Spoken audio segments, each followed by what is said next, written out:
At first, Adaeze told herself she was imagining it. The change was small, almost invisible. Jonathan still called her, still smiled at her the same way, still held her hand whenever they went out together.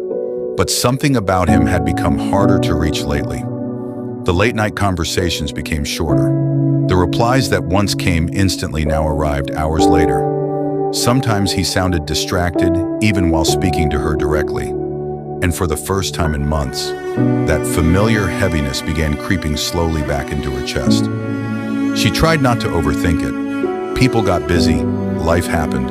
Relationships went through quiet seasons sometimes. That was what she kept telling herself. But deep down, something didn't feel right anymore. One evening, while they sat together at dinner, Adaeze noticed Jonathan glance down at his phone. Not once, not twice, several times. And each time, he quickly locked the screen before she could properly see it. He smiled normally afterward, continued talking normally, but Adaeze noticed the shift immediately.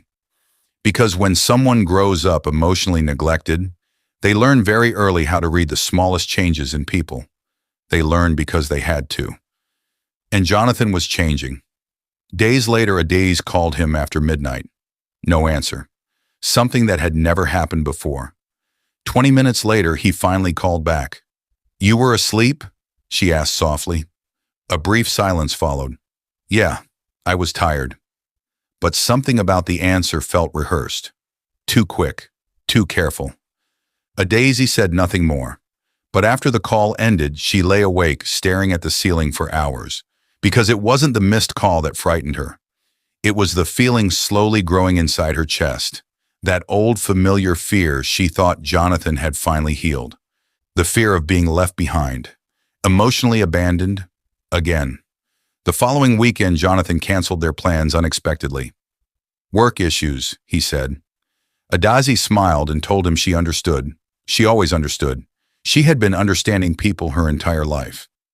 But after the call ended, she sat quietly in her apartment staring at nothing for a very long time. Because for the first time since falling in love with him, she no longer felt safe. And somewhere deep inside her, the little girl who grew up invisible in a mansion full of everything was quietly preparing herself for a pain she could not yet explain.